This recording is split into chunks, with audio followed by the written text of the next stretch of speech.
Gwen's Meals program has been blessed from the beginning. And from the inspiration, you know, Gwen Klingman, and to her food is love. And then Anne McClung had the vision to reenact what Gwen had been doing, only on a larger scale, but sending out food on Wednesdays to people that we hear about and know that could use a little love and a visit.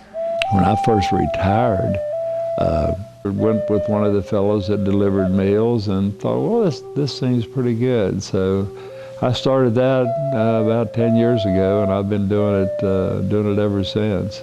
From the very first, we had lovely coordinators. We had Jerry, her name was Jerly Taylor Bond, was our first coordinator. And she took it on with her young person enthusiasm, and she built the roster, and she was a great inspiration, and her energy got the program off the ground and going. There's certainly wonderful, wonderful people to be associated with, and I remember Sonny Hamrick that ran the food distribution, the Shepherd's Meal program, when I first started. And he was a great guy. Oh my God, what a good guy he was, you know. And he took that program and he gave it his all, and you could tell he did it with love, and he was like, it was like payback. You know, this is what he was doing to kind of pay back for some of his blessings in his life, you know. And then he was going to move away, and I thought, oh gosh, he is just wonderful. How are they ever going to replace him? Michael, when he worked at ABB, he met Sonny Hamrick, who used to run the Shepherd Center, the Gwen's Meals, and he was moving to a different state, and he approached Michael and asked him if he would be interested in taking over. Never dreamed that it would be a journey that he would end up doing the rest of his life, and he enjoyed it so much.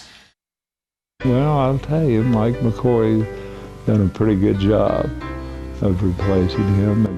The Lord, you know, when you pray for something, sometimes He answers your prayers way more than you could ever even imagine them to be answered, right?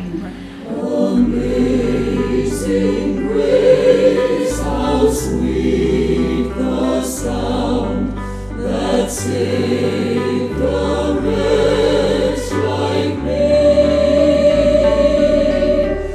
I once was lost, but now am found. You know, he was a minister. He was a ordained minister, and we're like, really, Lord? Thank you. We've got a minister doing our ministry. My name is Melissa McCoy, and Michael McCoy was my husband. We met in 1990, and we were married on September 14th, 1991, which is the day that we're celebrating this banquet. So I just wanted to share a little bit about our life. Michael was a unique soul. When I met him, he actually loved to do things with his nieces and nephews. He was the best uncle to them. He just loved children, and he was always taking them places. Growing up, Mike always would take us in the summer on trips around West Virginia. He took us to like Blackwater Falls. We got to see that. We went up to Seneca Rocks and Seneca Caverns, spent a day up there. Then one night, him and Missy took us, what was a day, loaded a car full of us kids and took us to Virginia Beach for the day. We were like down, we were sandy, soaking wet, back in the car, drove us back home that evening. That was when we were young and not very smart, but that was a long trip. But he just loved children, he loved working with them. Then in 7th grade, we had to do a West Virginia history book. That's when you got your West Virginia history. So Mike took me all over the state and collected information from all the counties and helped me do a book on our state. He loved our state. He's just always been there for all of us.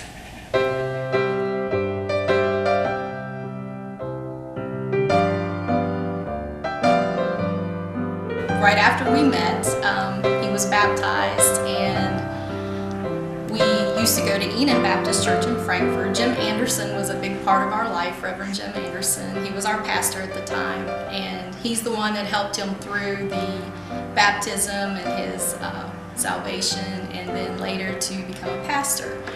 And it was just a wonderful time. We were youth directors at the church in the beginning. We loved working with the children, and we still worked with them throughout all of our life. We were married for 5 years before we had our son, Jonah McCoy, and then 3 years later our daughter came, Charity McCoy.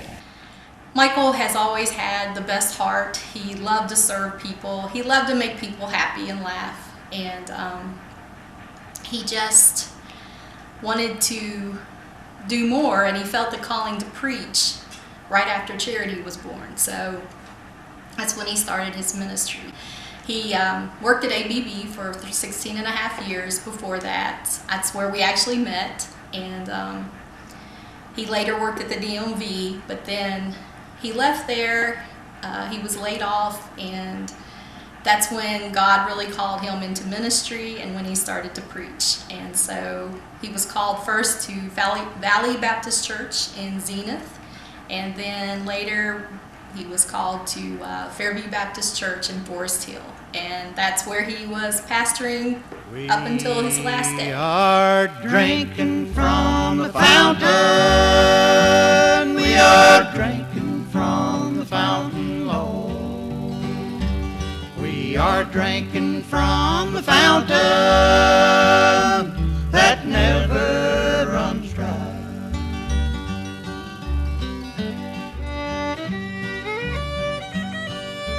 The children at Fairview Baptist Church, they all loved him too. They just loved to see Pastor Mike coming. He would joke with them, and he was always bringing them little gifts or candy. It was just a special bond he had with a lot of the children there. I feel like it was up at Somersville. We went for, I think, 3 or 4 years in a row. They did like a Christmas for kids that, you know, weren't going to have a very good Christmas. So there would be a lineup of people. And I think it was in a gymnasium. I can't remember exactly where we were, but and they had tables set up everywhere with gifts, and you would individually take a child and go around the table, and they were allowed to pick from, you know, like each table was a toy or a jacket, and we did that for years. And that's kind of one of the first things I remember, you know, Mike's like caring and giving heart. You know, we would drive up to Somersville and give gifts out, you know, right before Christmas. He never hesitated to do for people, and he was such a, I would say, a Christ-like person. I mean, whenever someone needed to go to Charleston even, or go to Princeton, he would go. He would take them to their appointments. If some of them were in the hospital, he'd go visit. He always put everybody first, and he loved all of the Gwen recipients. He, you know, loved all the drivers, loved anyone who volunteered. He was just a totally caring person. Oh, sinner, I love Jesus. Oh, sinner, yes, I do. Oh, sinner, I love Jesus, and you can love him too. We are drinking from the fountain. We are drinking from the fountain, Lord. We are drinking from the fountain. He was so nurturing and caring to the volunteers and appreciative always. And I think the volunteers look forward to his phone calls, you know, when he would call to ask them to do something. In fact, there's a lot of times when I felt like I needed, Mike, you do it. Will you go ask, you know, because I just know he could bring out that kind of favor in people. You know, he was just that kind of guy. He brought such a passion to it and a caring attitude that it really just, I don't know, people, they got more out of most of the people they delivered to. You know, he got them in that right mindset, or got them ready to, you know, join our family. And I've always said, you know, we have a big Shepherd Center family. And it really didn't bother him if somebody quit or, you know, canceled at the last minute, that we would all be in the kitchen, preparing a meal ourselves, getting it ready to deliver. He would take and visit every new referral. And by this time we were doing 50 or 60 people just in the eastern Greenbrier County. He would visit each one. He would know their situation, their needs, and he would, pass that on to us if there was something else that these people needed. And he just ministered. When he first started the Gwen's Meals, the meals were only delivered on the eastern end of the county, and he was one of the ones that helped begin delivering them on the western end of the county, because that's where he's from. He's from Crawley, West Virginia, and that's where he grew up. He went to Greenbrier West, and so he felt like there was a need out there also. I am walking with my Lord each day, warning everyone I see.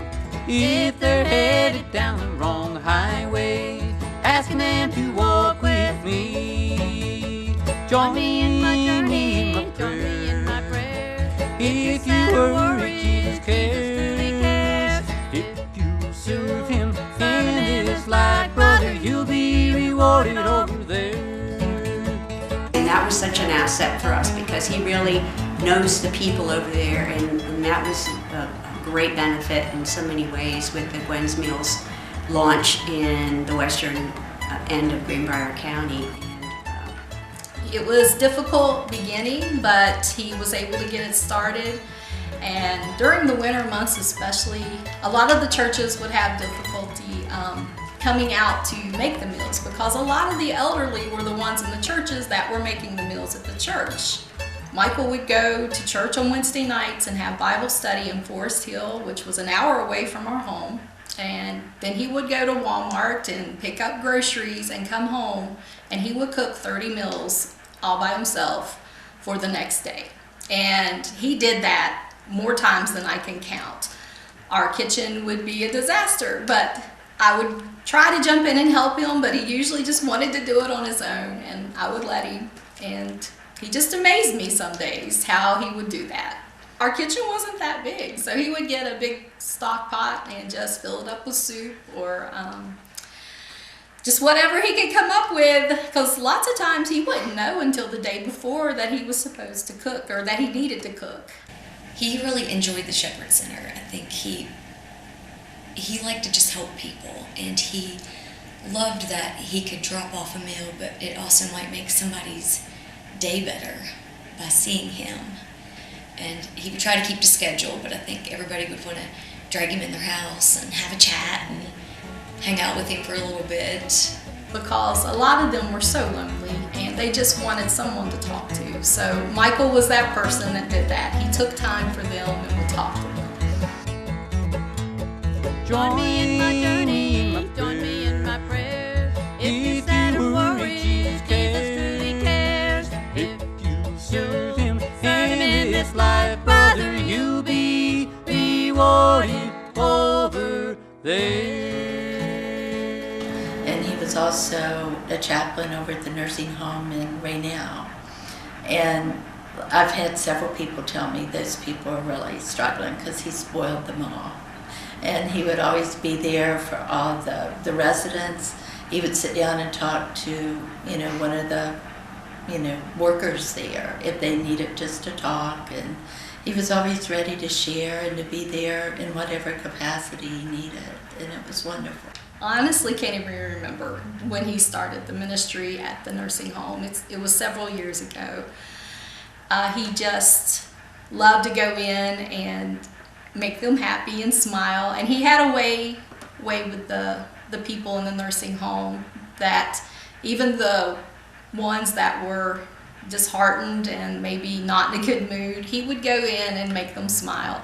He would tell them stories to make them laugh and just treat them like people. And remember, they are just people, because lots of times it seems like in nursing homes we forget that they lived a very good life and they're just there because of physical ailments due to age. But he had a very good heart and he just loved people. and people loved him. He had a way with people. And then he loved his family. He, did a lot for his mother and always kind of looking out for his brother and sister who do live with her and take care of her. And then the kids, they were right up there on the list, and Missy. I mean, he was a family man, and I've looked through some of the pictures that, we've received, and, just way back when, all the way up through, it's just, you could tell he's always a people person, always looking out for people, making sure everybody's taken care of, and that was Mike.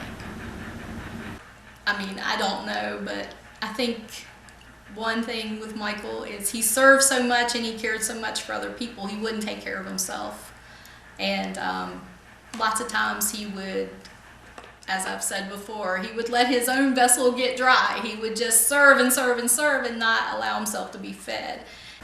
He just did it because that's what Christ would want him to do. He'd always say, he just did it, not to get his name on a plaque somewhere or to get a certificate. He just did it because it was the right thing to do. It's just, you wish there were a lot more people like Mike around. You really do. So it just made the world a better place. Lord, let your spirit bend close to me. Let me feel heaven's cool breath on me. Radiant beauty encompass me, and faithful forever I'll be. Spirit, bend close to me. Spirit, bend close to me. Take me and make me whole. Spirit, bend close to me. Spirit. I just hope and pray that he's rejoicing. Well, I don't hope and pray. I know he's rejoicing now with Jesus, and he is being rewarded for all the work he's done while he was here. Even though he was only 57 years old, he still served a full life. The sweetest heart I ever knew, a faithful servant, an amazing pastor, a true friend, and may we all be as bright a light as he. I mean, I just can't say enough about him. I just trusted him. Everyone trusted him. He was a blessing to all of us and to Gwen's meals for sure.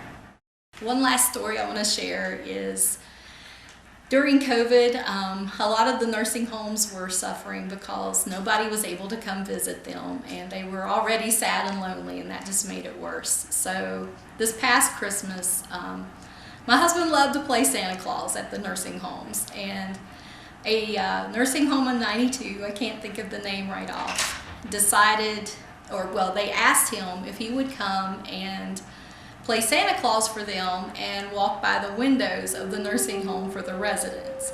So my husband dressed up as Santa, and he went to each window, and he said they were like little children looking out the window, laughing and waving and smiling at him when he walked by. And it was snowing. He did it in the snow. I was just so proud of him for doing that, and that was just Michael. That was his heart. He just loved to love on people and show them that life was worth living and that they were cared about. 'Twas grace that